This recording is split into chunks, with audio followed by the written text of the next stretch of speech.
Bonjour, dans cette vidéo je vais corriger un petit exercice sur les forces centrales. Donc c'est vraiment, ça va aller vite, hein. L'exercice est pas difficile. Donc le voici. On va commencer par les premières questions, c'est les questions de cours en fait. On vous demande l'expression de la force gravitationnelle entre deux astres. Et ben c'est simplement, elle s'écrit comme ça, quoi. Moins G, masse de la Terre, masse de l'astre, certainement le satellite, suivant E de R sur R carré. Il faut juste préciser que la masse de la Terre, enfin la Terre est en haut, au point haut. Donc je me donne un repère en fait, x, y, z. Et je considère un point M quelque part. Et donc ce point M, alors si pour bien faire, ouais, je vais le faire comme ça. Non, comme ça, c'est très bien. Et le vecteur E de R, allez, je vais le mettre en bleu. E de R, il est comme ça.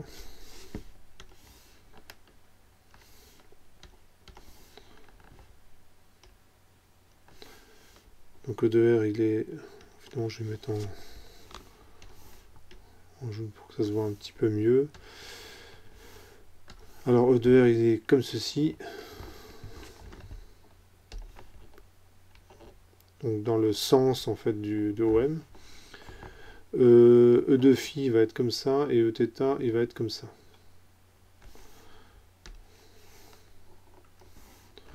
Donc ça c'est E de R.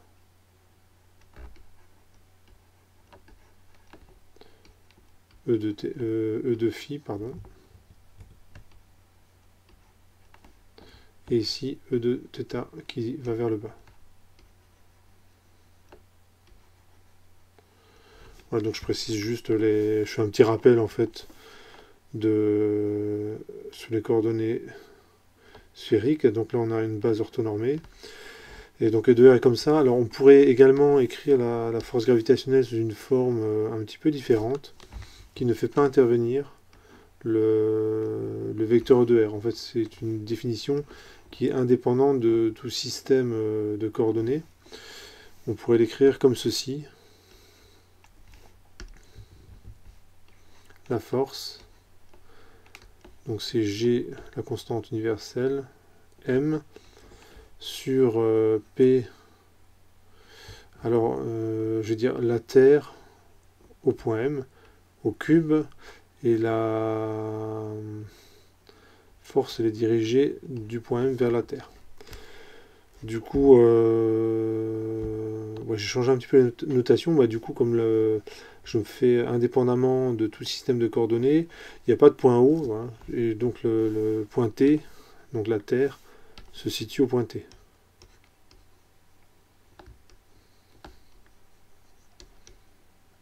Donc ça marche aussi, cette formule. Donc l'avantage de cette deuxième formule, c'est qu'on n'a pas besoin de système de coordonnées.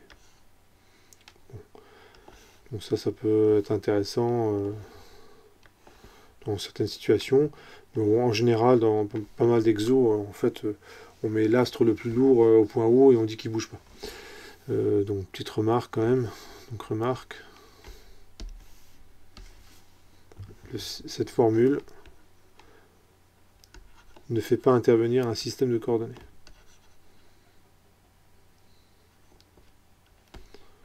Ne fait pas intervenir un système de coordonnées.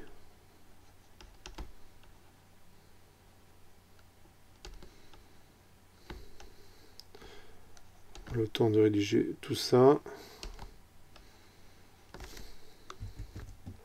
Voilà, on passe à la question 2. Donc là, c'est vraiment la question de cours. Hein.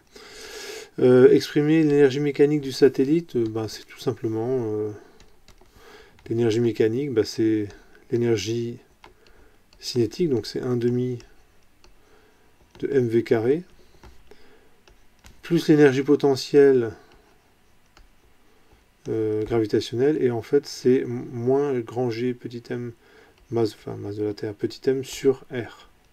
Hein, donc si la force est en l'inverse d'un carré, en 1 sur R carré, le potentiel il est en 1 sur R. Donc là c'est vraiment du cours, hein. Vous devez savoir que le potentiel de la force gravitationnelle varie en 1 sur R et la force en 1 sur R carré. Voilà pour l'énergie mécanique. Passons à la question 2.3. Si EM est strictement positif, on a une hyperbole. La trajectoire est une hyperbole.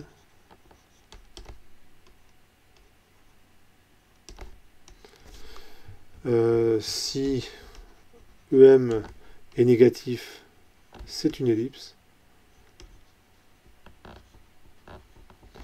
Donc si on devait faire un tracé, hein, le centre de force, si on le mettait là, la trajectoire elle ressemblerait à ça. Voilà, une hyperbole ça ressemblerait à ça. La trajectoire pourrait aller dans les deux sens.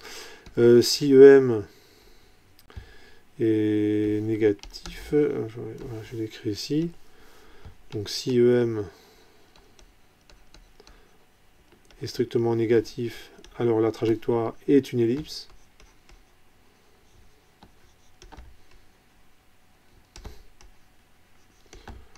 Est une ellipse dont le centre de force est un des foyers. Dont le centre de force est un des foyers. C'est vrai aussi pour l'hyperbole.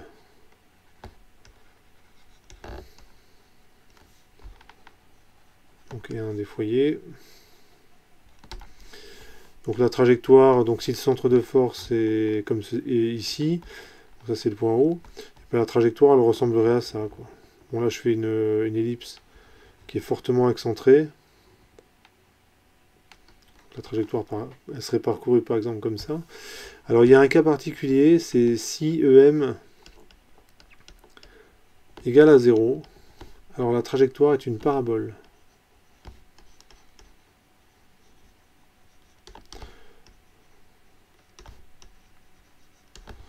Est une parabole.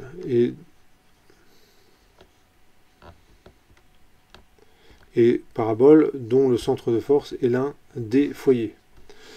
Donc, on va peut-être le rédiger, hein, dont le centre de force est un des foyers.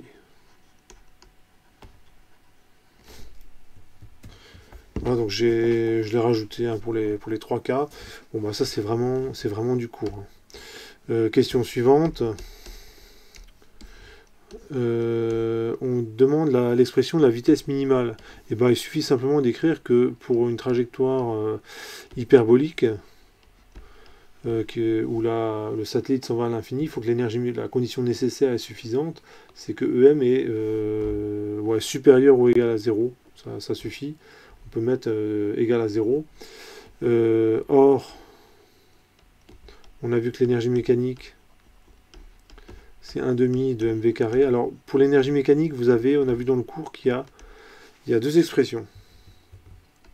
Il y a celle-ci que je suis en train d'écrire. En fait, c'est celle que vous connaissez depuis un moment. Et vous avez aussi une expression qui fait intervenir 1/2 de mr point carré plus 1/2 de c carré sur r carré avec l'énergie potentielle effective. Donc ça, on va dire, c'est une autre expression, mais là, je m'en sers pas. Moi, j'utilise l'expression que vous connaissez depuis le plus longtemps. C'est celle-ci, hein. Là, on reconnaît l'énergie cinétique, c'est le premier terme. Et le deuxième terme, avec le moins, c'est l'énergie potentielle. Ça, c'est supérieur ou égal à 0. Et vous voyez que si ce terme-là, je le passe de l'autre côté de l'inégalité, je simplifie un petit peu, je me rends compte que la vitesse doit être supérieure ou égale à racine de dgm sur petit r. Et ce truc-là, on l'appelle la vitesse de libération. Donc ça dépend en fait, R c'est le rayon de l'astre en fait, hein, puisqu'on part de la surface de l'astre, petit r c'est son rayon. en supposant qu'on a un astre qui est bien, qui est une sphère. Hein. Bon, a priori, il suffit que la planète soit assez grande, hein, c'est une sphère. Voilà pour l'expression de la vitesse de libération. Là aussi, c'est vraiment du court. On vous demande l'expression générale de l'accélération en coordonnées cylindriques. Donc ça, vous devez connaître. C'est r seconde moins r θ point carré, suivant E de r. Alors, on peut travailler en coordonnées cylindriques pour le mouvement des mouvements à force centrale, parce que le mouvement, il est plan. Donc, en fait, on n'a pas besoin de la coordonnée suivant z. Parce qu'a priori, quand vous avez un mouvement à force centrale, normalement, les coordonnées qu'on devrait choisir, c'est les coordonnées sphériques. Hein, il n'y a pas de direction privilégiée. Bon, il se trouve qu'on démontre très rapidement que quand c'est le cas, le mouvement du système il est plan. Et une fois qu'on a dit ça, les coordonnées polaires suffisent largement. En fait, le z seconde, il est égal à 0. Et on vous demande d'appliquer le principe fondamental de la dynamique. Alors, dans ce cas-là, c'est marqué dans l'énoncé, on a une trajectoire circulaire. Donc, on va faire un petit repère. Donc ici je me donne x, y, le point M, on va dire qu'il est là.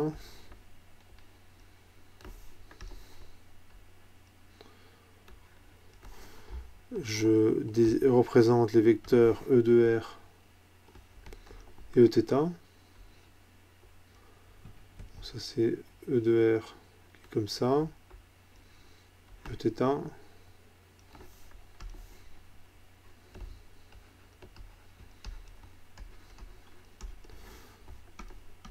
Le petit r, je vais le trouver ici. Et θ, il est là. Et donc je vais appliquer dans un référentiel qui est galiléen pour le système satellite.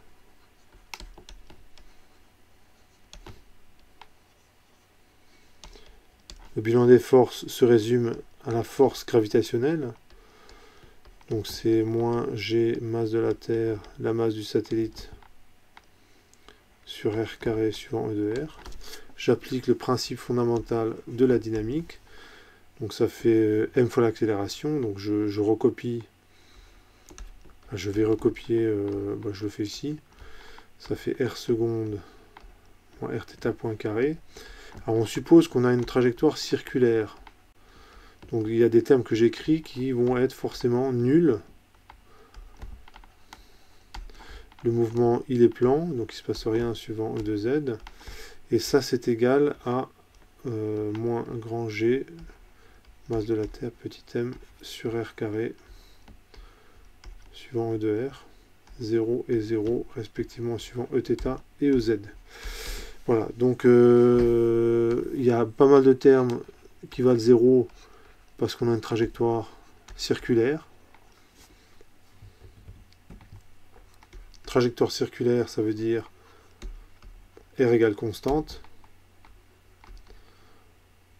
Et si R est constant, R point et R seconde sont nuls. Donc finalement, il me reste quoi? Là, j'ai un petit peu de... Là, j'ai encore assez de place. Si je regarde, il y a moins MR, θ point carré. J'ai un petit problème. Voilà. Moins MR, θ point carré. C'est égal à moins G, masse de la Terre, M sur R carré. Les masses se simplifient, les masses du satellite, et on trouve θ point qui vaut racine de G, masse de la Terre, sur R au cube. Alors, je me rends compte que c'est pas petit r, c'est grand R. Bon, ça c'est pas très grave. Et j'en déduis que la vitesse, qui vaut r θ point, alors je précise, hein,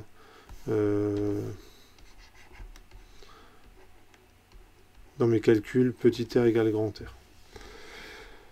Et finalement, bah, ça vaut quoi? Ça vaut racine de G masse de la Terre sur grand R. Voilà. Donc, j'ai répondu à la question.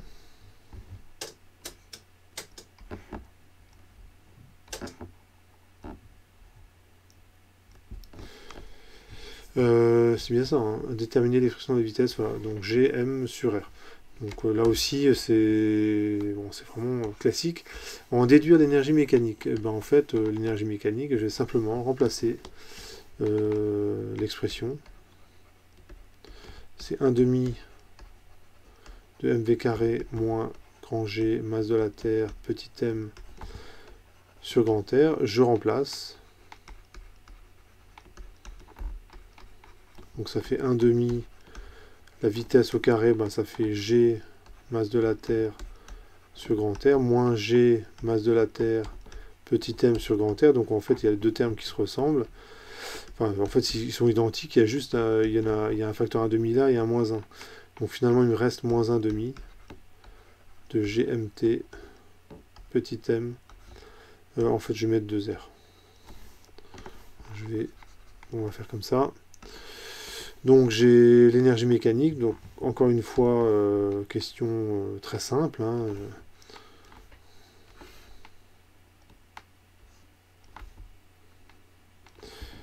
Et ce qu'on vous demande, ben si encore une question, on vous demande d'exprimer l'énergie mécanique en fonction de l'énergie cinétique. Alors ce que vous pouvez remarquer, c'est que ce truc-là, ça vaut moins l'énergie cinétique.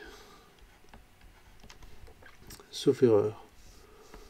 Ouais, c'est bien ça. Ça vaut moins l'énergie cinétique. Donc c'est un résultat assez étonnant. Hein. L'énergie mécanique du système, et ben si je mets un moins devant, ben, ça fait l'énergie cinétique. Hein. Donc l'énergie mécanique en fait est négative. Ça veut dire qu'ici, finalement, un système dans un état lié, hein, comme un satellite qui gravite autour d'une planète, comme il faut que son énergie mécanique soit négative, sinon vous n'aurez jamais EM égale moins EC. EC, c'est toujours supérieur ou égal à 0. Voilà, petite remarque qu'on peut faire. Donc là, normalement, j'ai répondu à toutes les questions, hein, donc c'était vraiment un petit exercice de cours qui reprend, on va dire, des points essentiels du cours. Voilà, je vous dis à bientôt pour d'autres vidéos.